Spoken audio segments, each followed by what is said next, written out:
Hi everyone, it's Michael and welcome to the March 2018 Orchid Collection Update. You guys, I'm going to try to move quickly through this because we have a lot to cover. As you know, I'm moving to Los Angeles, so there is a lot of things going on. There is very little left in this apartment, which is why this film setup looks so unfamiliar. So let's just get right into it. I have been everywhere in the past month. I started off in Cancun for my honeymoon, which you guys already saw, but I went to a bunch of other places like Seattle, Los Angeles, San Francisco. My new job is carrying me to so many different places and it's been making it somewhat difficult to kind of maintain all of my competing objectives, but I wanted to make absolutely certain that we touched base before the move because I want a good jumping off point and a good snapshot of where the orchids are and how they've been doing prior to the transition, because I really want to assess and monitor how this transition impacts them. So that being said, I will usually show you spatially where all of the orchids are located throughout the apartment, but I'm not going to do that today because they are quite literally consolidated all into one room because I'm about to unpot them, I'm about to go through the packing process so I can ship them to California. And that's going to be a separate video, look forward to that at the beginning of April, but I'm just going to begin filming that process and putting that video together for you because I think there's a lot of elements to it. So in terms of what I'm doing for care for the orchids, it's quite literally the same as it was last month. I'm flushing the orchids every 2 weeks instead of every week. Things are going well. I'm not seeing any negative consequences from that. I'm also continuing to handle the plants as little as possible. We are officially in spring, so now it's green light for repot season, which is great because I have to repot every single one of my orchids. Also, a big win is that this constitutes month 5, no orchid fatalities, but I have a sneaking suspicion that this move is going to be the death of a few plants. And I'll talk through that in just a bit. And the last thing I want to say before I jump in and start talking through the plants is thank you so much, you guys. I passed 2,000 subscribers and that's just, I don't know, it just like blows my mind. You guys are so wonderful and I appreciate you being so engaged and so kind and so, I don't know, I just like, this is such a passion for me and I can tell sometimes when I talk about my orchids to people who aren't orchid people, there's just like, well, that's kind of interesting. But I love having this forum and this community of people who are excited about these things and who are so, receptive to these conversations. So I love you guys so much. Thank you for that. So now let's go ahead and jump in and talk through all of the plants. All right, you guys, like I said, everything is consolidated down into this one room, which kind of makes me sad, to be honest. I don't know, you develop an emotional attachment to anywhere you live. So it's just strange to see our apartment like this. It's also strange to see the carpet and the difference of what time can do because we've been here for over 2 years and that's what happens. So let's walk over this way. We'll start with number 1. So number 1 is my No ID mini phal, and it is actually doing really well. It struggled for a long time, but now it is, as you can see, it's putting down a bunch of new roots. It is venturing downward. It just seems to be acclimating really nicely. So I think this one will have a nice transition to Los Angeles. Now, number 2 is one of the ones that I am severely concerned about because I don't know if you guys remember this one. I did the tea bag treatment. I mistreated it super badly, obviously based off of its number, you can tell. It's one of the first orchids I ever had when I had no idea what I was doing. And I've been trying my best to save it from the mistreatment it endured.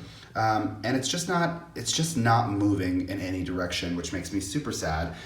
It did put out a cute little new growth, which then dried out and died. I don't know if you can see it, but it dried out completely and just halted its development. And I'm not sure if you guys can tell, but the leaves are turning just like this somewhat unhealthy shade of yellow, so I think it's on its way out. And if it's not already on its way out, I'm afraid that the transition and the stress of travel will kill it. So this is one that I'm really concerned about. Now moving on to number 3, this is Gold Star winner, you guys. This is my Wilsonara. I put this on my Instagram because it just blew my mind. Its development is so crazy and so different from the first time it bloomed. So obviously its root system is just like absolutely amazing and going nutso. But the flower spike is now like it's 38 inches. I just measured it. But it is such a crazy huge spike. I mean, just look at that plant. It's a monster, you guys. It's just so bizarre. So this one's doing really well. I'm hoping that shipping doesn't make it bud blast, but we shall see. On to number 4. Number 4 isn't doing much of anything, but I think that's to be expected. Again, this is one that fell off of the shelf and ended up dividing itself into 3 pieces. I gave away one of the divisions, but each of the divisions only had 2 pseudobulbs. So that is why I don't think it's spiked. It hasn't done much of anything except grow very small new bulbs, but I think now that that has happened and it's established its root system, I think this coming season will be a good one for it. So this is number 7, and you guys, this is another one that I put on my Instagram story because I'm so excited about it. So I gave this one a dry winter rest, but not a whole lot of temperature fluctuation. And I thought to myself, okay, well, maybe I didn't do it right because it only gave me 1 bloom. Well, weeks and weeks and weeks after that 1 bloom came, look what started to pop up everywhere. Can you guys see? There are little flower buds growing in everywhere, literally everywhere. And that just brings me so much joy because here's the thing that I'm realizing about my approach to orchid growing. It's not just about growing orchids, it's about growing them in an urban environment because I don't have a greenhouse. I don't have a climate that's gonna allow me to take my orchids outside, currently in Colorado. So I've had to get creative with my tactics for how I grow orchids inside. And this is a big victory for me because the Dendrobium nobiles are hard to rebloom effectively. And I did it just using a dry rest in semi-hydroponics without exposing it to a crazy swing in temperature. So I'm excited to see this one develop. Again, I really, really hope it doesn't bud blast in the process of this transition, but we will see. Now I'm gonna bring these down because it's kind of hard to see them directly in the light. But this is number 8. This is my Mystic Maze Banfieldara. And also this one is just doing really, really well. It struggled for a while. The bulbs got super desiccated, but now they're super plump. It has quite an expansive root system. And it put out this beautiful spike and it is already starting to put out its buds. So I'm really, really excited. And also, this is another one I hope does not bud blast in the transition, but really proud of that guy. Now on to number 9. This one just breaks my heart. This is a Keiki I took from my mom when I was very, very new to orchids. And I mistreated it and I burned the crap out of it with Physan and it hung on, but it just looks like it's not going to hang on much longer. I've seen it get to this point before and I usually do the tea bag treatment on it, which reinvigorates it. If you don't know what I'm talking about, I will link it below. I'm almost positive that the transition to, or the travel process is going to kill this one. I hope you hang in there, little guy, but I'm just not sure. All right, so now we're gonna move on to number 11 in the collection. This is my Psychopsis Mendenhall Hildos, and I was concerned about this one for a little while because it wasn't doing much of anything, and then it started to lose this beautiful mottling on the leaves, which is usually a sign that it's not getting enough light. So I just repositioned it, and then the mottling on the leaves came back. So I'm optimistic. I just don't know when this one's gonna spike. When I bought it, the girl said it was a young plant and that it was probably a year or 2 away, and I've had it now almost a year. So I'm hoping it gives me a spike soon because they are sequential bloomers, but we will see. Now on to number 12. I'm super, super excited about this one because this is another one of the ones that I had from very early on in my orchid growing journey. And I also burned the crap out of this one with Physan. I also mistreated it, but this one has bounced back so beautifully. Look at the root system on it. It's doing so incredibly, like especially if I flip it under and you can take a look there, it's just like doing really, really well. But what's this I see that's just starting to happen up at the top? If I take you in, I don't know if you can tell, but that right there appears to be a flower spike. It's sharper, it has the shape of a flower spike. Oh, it just occurred to me, I've never done a video on the difference between what a flower spike looks like and a root. But you can see, look at this root here. It's juicy, it has a round tip, but this guy right here is just a little bit more jagged, just a little bit more sharp, and has almost a flat tip. So I do believe that that is going to be a flower spike, and hopefully nothing bad happens to it in this transition. All right, guys, so picking back up, this is number 13. It's my no ID frag. You can see that the original fan on it has died back completely. A lot of people tell me that's super common for frags, but what I know is not super common is for leaves to be turning like this on the new growths. I'm watering with such a dilute and infrequent nutrient solution because they are not high nutrient feeders. And I'm just not quite sure what's going on. I really need to educate myself more about frags. And I'm hearing that Roger Frampton is my go-to guy and that I really need to check him out. So I'm definitely going to invest in that process because I want to do better with them. But I do think I don't know, I'll do more research, but I think what I'm going to do is probably break this plant into 3 separate fans during the repotting process. I think that would be fine, but maybe I'm wrong. Do more research before I make that decision. On to number 16. This is my Dapper Dots Nicolasa Tavares Catasetum. This is also the one that I incorporated slow release fertilizer into. I have not resumed watering quite yet, but it is just now at the point where I would because look at how long the roots are. They're just about 2 to 3 inches and the new growth is It's probably 3 to 4 inches actually. But the thing is I'm not going to start watering it yet because I'm just going to ship it to California. Then I will repot it and then I will start watering it again. But you can see, look, it's now starting to use and cash in on the energy from the newer pseudobulbs to help nourish these new growths. So it is just about that time. On to number 17. This is my Ascocenda, Betty May Carmela Steele. This one has just been kind of doing its thing. It's not doing much of anything in terms of creating blooms, but it is putting out new leaves. It's just continuing to grow vertically. And the roots are starting to venture out of the container, but they're also venturing within the container. So this one just, I don't know. I think this is going to be one of those plants that just one day surprises the crap out of me and is just has a gorgeous spike on it, but it just seems like it's been doing a whole lot of very slow movement for a long time. Now on to number 18. Now something weird just started happening. It has these like discolorations and it's starting to drop these leaves. I don't know if that's like an actual disease or problem, but I am gonna be super careful with how much contact I allow this to have with my other plants. So it already dropped one leaf, but everything else looks to be doing fine. This is one that I had to help with its adaptation process because the entire root system rotted out. But let me see if I can get you there. It's already put out a bunch of new growths there. It's got some new growths coming in at the front right here. So it appears to be making its way. I wouldn't say it's a healthy plant, but it's on its way to being a healthy plant, assuming this doesn't completely derail it, whatever is going on here. Now on to number 19. This is one of my more frustrating orchids. This is my Bulbophyllum Fascinator. It started to put out a flower spike, then it aborted the flower spike, which really bothered me. And now it's doing nothing, and that also really bothers me. So it's just a peculiar one that's taking really taking its sweet time to adapt. And that's rendered even more frustrating by virtue of how its sibling, my Bulbophyllum Ambrosia, is doing. Because the Bulbophyllum Ambrosia is just like living its best life. You can see it created these two new growths after I converted it to semi-hydro. It didn't quite like it. And then this new growth it just put out is almost the same size as the original growth. So this, and you can actually see it's a different shade of green. The new growth is just as big as the old growths, which is lovely. It has a nice plump little pseudobulb going on there. And it's also putting out another new one right there. So this guy is now gaining momentum really quickly, and that's wonderful. So this one's the winner. And I just need my Bulbophyllum Fascinator to get up to speed.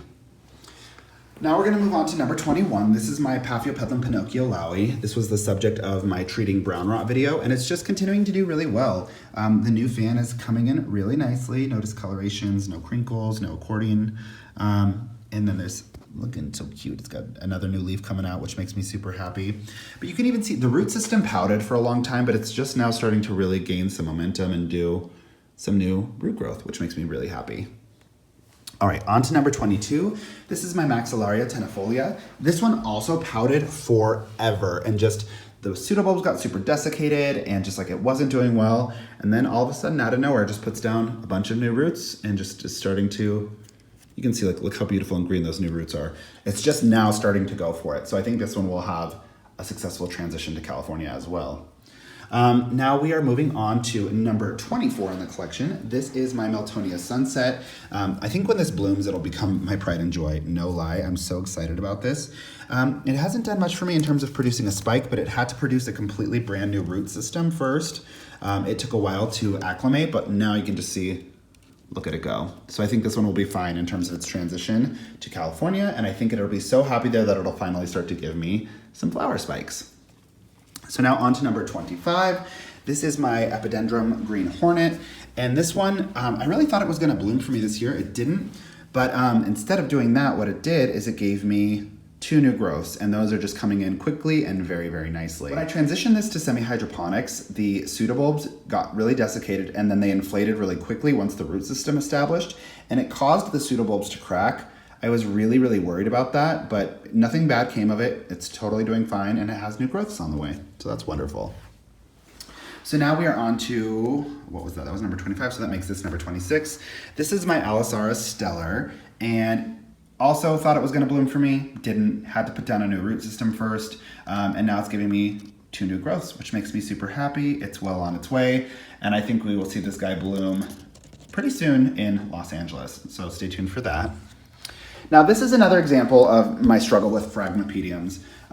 This is my oh gosh, my Memoria Maritza Rolando frag. And just out of nowhere, the bottom leaf just died off. And that wouldn't be as concerning to me if it didn't have this discoloration on the tip of its brand new growth or on this leaf of its brand new growth. I don't think that should be happening. So more research is merited. You know, there's nobody to blame but myself. I really need to understand frags better. And these were impulse buys because I just wanted to have a different species represented, but I really needed to invest in the prep work before I got them. And that's evident in how it's doing. So I'm hoping that it can make a nice recovery once I get to California, and I hope that it's healthy enough to make it all the way there. So that was number 27. And of course, you all know number 28, and if you don't, I'll link the video of it in bloom below. But look at this guy. This had such a seamless transition to semi-hydro. Its root system just loves its life. It will not stop putting out new growths. I'm gonna have to divide this soon, but I'm gonna ship it to California first. Look, new growth there, new growth there, new growth growing down into the medium. It's just unstoppable. So this guy is probably gonna give me blooms again really, really soon. Really excited about that. Now on to number 29. This is my Eulophia petersi, which I burned immediately after receiving it and thought I had killed. But look, I just have been giving it a dry winter rest as instructed, and it is now putting out this beautiful new growth, and that growth is starting to put down roots. So I have not resumed watering on this yet, but now that we are in spring, I'm gonna get it shipped over to Los Angeles and then resume watering, and I hope it'll do really, really well for me out there. Now, number 30 is actually my Cypripedium acol, so let me take you outside so you can see how that guy's doing. So this is what it looks like at the moment, which is pretty standard. This is about the time in which they would start peeking their heads up out of the soil, but unfortunately, I am not gonna be taking these with me. I don't have a cold enough climate in Los Angeles for these to actually succeed, so I'm gonna give this entire pot to my mom, and I'm gonna ask her to keep me posted if it yields some lovely new growths. And if it doesn't, it'll have to just be one of the orchids that has passed. But I suspect that it's actually gonna put out a new growth. I got nosy and I dug one up a while ago, and it was still very plump and green underneath the surface. So it gives me the impression that it's still alive and kicking. So jumping back in with number 31, we have my Pacific Wild Willy Bingo Oncidium. And you guys, this one just really unexpectedly is just killing the game. It put down a crazy new root system, super, super fast. You can see it's like still just doing its thing. But it also gave me a flower spike, which is now starting to bud, and that makes me super happy. And again, another one that I'm really hoping doesn't blast in the process of the transition, but we will see. On to number 32. This is my No Roomba Be Quiet. Sorry about that. This is my Cloecia Rebecca Northern, and this one hasn't done much of anything. I have not started to resume watering because it hasn't put out a new growth. It doesn't have a new root system yet, so I'm just waiting patiently for this one, but I'm gonna ship it out there and hope for the best. I don't know what's going on here. On to number 33. This is my Dendrobium tangerinum, and this one had a really difficult adaptation to semi-hydro. You can see a lot of its old canes are just completely dead and completely dried out. But fortunately, this new growth is carrying the family, and it's already put down a bunch of new roots, and it's just starting to gain some momentum. So I think this guy should be fine. And I actually think it'll fare really, really well with the increased humidity of Los Angeles. So looking forward to that. On to number 34. This is my Ludicea Discolor. This came from my boss, Nicole, and it's just doing great. It's continuing to put out new leaves. It is, I mean, just look at the beautiful, beautiful leaves. They're just so pretty, and it has like almost this burnt sienna lines or ripples inside of it. It's just such an interesting plant, but this guy's doing really well as well. So on to my Nellie Eiler. You guys, this one held on to a bloom forever. It was in bloom for like 2 months, which is really, really unprecedented for this plant. It only put out one bloom, but it held on to it for a really long time. The interesting thing about this guy is I know it's doing well because it keeps blooming for me, but it hasn't put down a new root system. So I think this may be one of those instances where its old root system is oddly viable in a semi-hydroponic grow environment. Semi-hydroponics was a big enough step up for it that it's just doing better with its existing root system. That being said, I am looking forward to it putting down a new root system that is fully equipped to be in this setup. But for the time being, this one's doing great. And I know it has some discolorations, but those were there when I got it, so it's just kind of doing its thing. Same with the accordion leaves, but it hasn't created any new accordion leaves. So that's kind of interesting. On to number 36. This is my SVO Black Pearl. It's very, very similar to the Cloecia. It's just not doing anything, and it hasn't done anything for a long time. So I'm not gonna touch it till it does. That's your punishment, okay? On to number 39. This is my Zygonesia cynosure, and I'm also concerned about this guy. I'm having difficulty with my Zygos and my frags as of this moment. So this one I've had to treat a few times for rot. It had rot right when I got it, and I thought, okay, you know, I can totally eradicate that by getting rid of that rotting pseudobulb, but it keeps representing itself. I don't know if you'll be able to see it, but if I take you into the core of the plant right here on the center bulb, I'm just starting to see this shadow of brown happening right here, and I just don't like that, so I'm gonna wanna remove that bulb when I unpop this guy. So that's what's going on with number 39. On to number 40. This is my Dagar Moara Winter Wonderland White Fairy, and continues to be super desiccated, continues not to have a super impressive leap forward for me. So I'm hoping that it makes it through this transition. It is very, very desiccated. But the weird thing is it's, even with its weird janky root system, it is continuing to drink up water pretty quickly. So I wish it was drinking water quickly enough to plump those pseudobulbs, but we'll see. I'm not quite sure what will happen with this one, but I really, really love it when it's in bloom, and I'm hoping for the best for it. All right, guys, on to the final stretch. This is my Ganlin Golden Apple Phalaenopsis. I got this from my friends Jack and Jen at their wedding. But it is actually putting down new roots. It is continuing to venture downward. This one has been doing really, really well. So I think we'll see a new leaf on it soon, and maybe even a spike, because it's a pretty sizable phal. So I took this as a keiki from one of her plants, and it's just been doing awesome. So that's wonderful.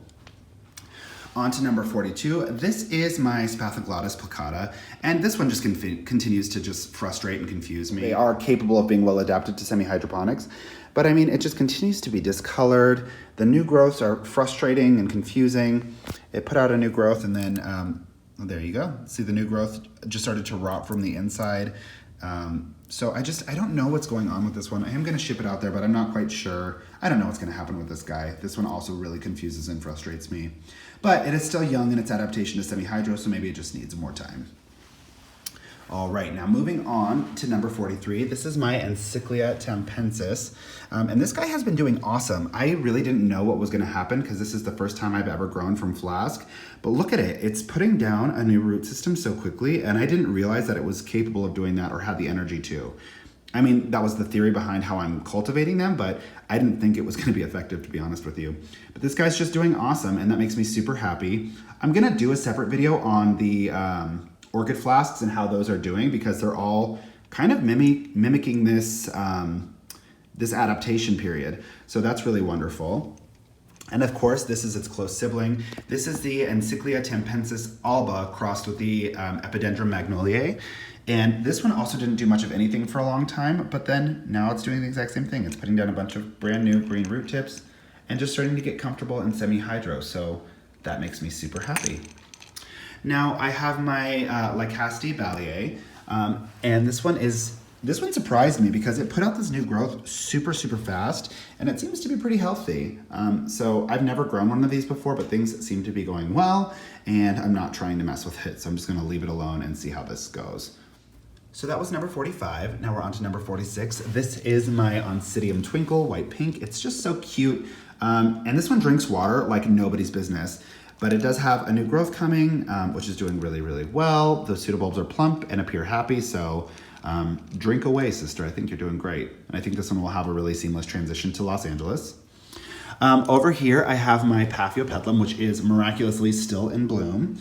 It's doing great. I still haven't unpotted it from its sphagnum moss, but I will do that when it arrives in California. I don't want to challenge it or frustrate it any further than it needs to be in this transition already.